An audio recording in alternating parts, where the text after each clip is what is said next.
The Charter of Liberties and the Baron's Oath at St Edmund, a precursor to Magna Carta.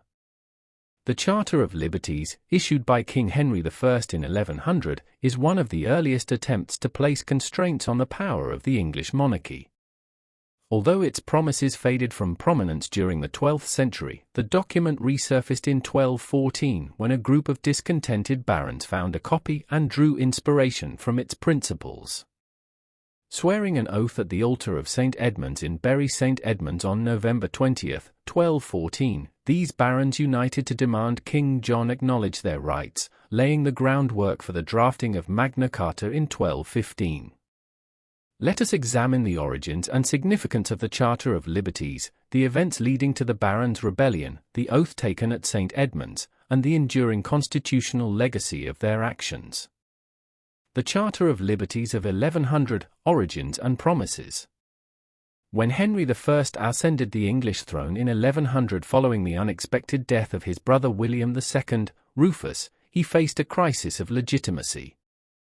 Henry's rule was contested by his elder brother, Robert Curthose, Duke of Normandy, and many Anglo-Norman barons were deeply dissatisfied with the oppressive rule of William II.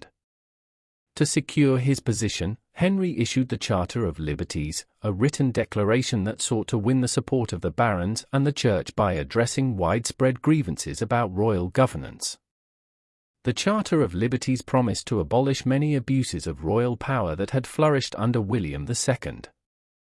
Henry pledged to reduce the arbitrary imposition of fines, limit royal interference in the church, and reform the exploitative practices associated with royal forest laws. For example, the Charter promised that widows would not be forced into marriage against their will, a common means for the crown to extort wealth from noble families.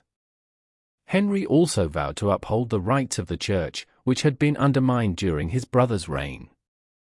The Charter also addressed systemic issues of governance. It emphasized that justice should be fairly administered and that the king would not sell or deny it to anyone. This principle of fair justice laid an early foundation for the later concept of due process.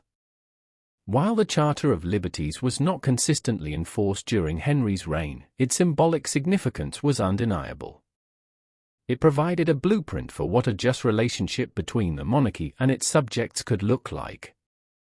While largely forgotten during the reigns of Henry's successors, the Charter of Liberties resurfaced over a century later as a tool for resistance. Its re-emergence highlights how historical documents can acquire new meanings and serve as powerful symbols in changing political contexts. The tyranny of King John and rising discontent. King John's reign, 1199 to 1216, was marred by military failures, financial extortion, and political conflict. John inherited a kingdom already under pressure but exacerbated its difficulties through his actions. His loss of Normandy to King Philip II of France in 1204 was a major blow to England's prestige and economy, and John's efforts to reclaim his lost territories drained the royal treasury. His military campaigns were poorly executed and expensive, resulting in heavy taxation that alienated his barons. John's relationship with the church further destabilized his rule. His refusal to accept Stephen Langton as Archbishop of Canterbury led to a prolonged conflict with Pope Innocent III, culminating in England's excommunication in 1209 and an interdict that suspended religious services. Although John eventually reconciled with the Pope in 1213, his prolonged defiance deepened resentment among the clergy and his barons. Perhaps most infuriating to the barons were John's exploitative fiscal policies. He frequently levied scutage, a tax paid by knights to avoid military service, and imposed exorbitant fines for the inheritance of land.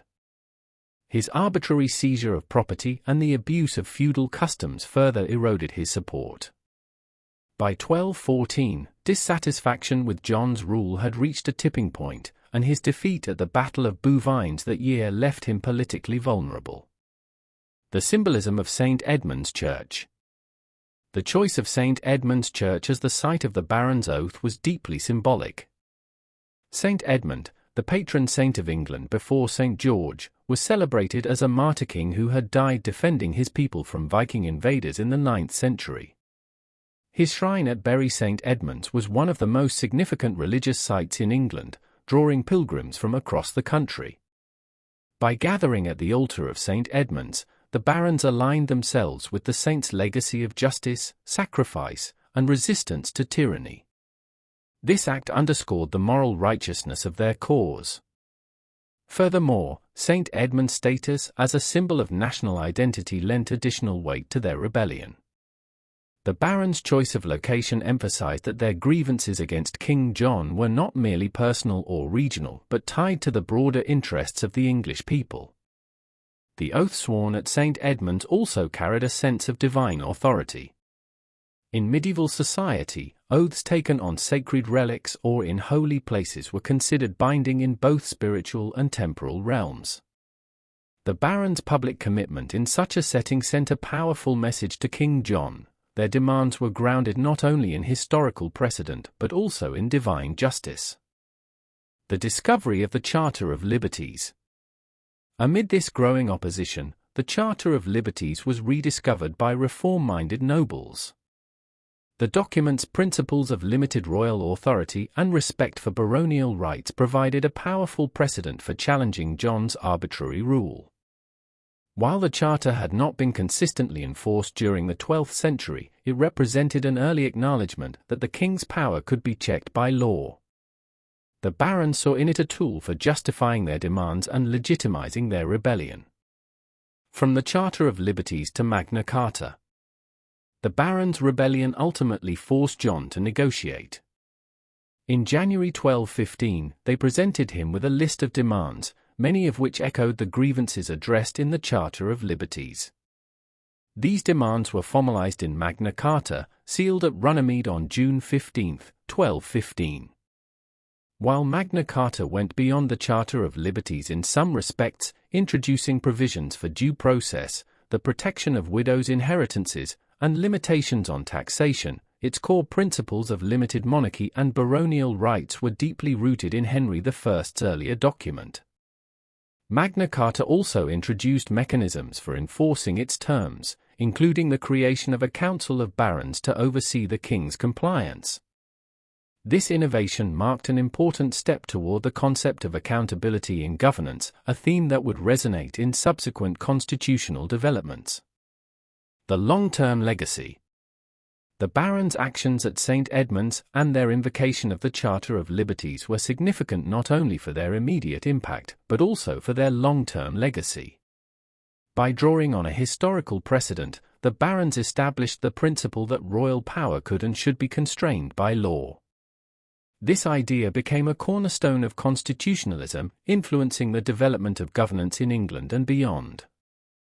Magna Carta, though initially a practical solution to a political crisis, became a symbol of the rule of law and individual rights. Its principles informed the provisions of Oxford, 1258, the Petition of Right, 1628, and the English Bill of Rights, 1689. Across the Atlantic, Magna Carta's legacy inspired American revolutionaries in their struggle for independence, shaping foundational documents such as the Declaration of Independence and the U.S. Constitution. Conclusion.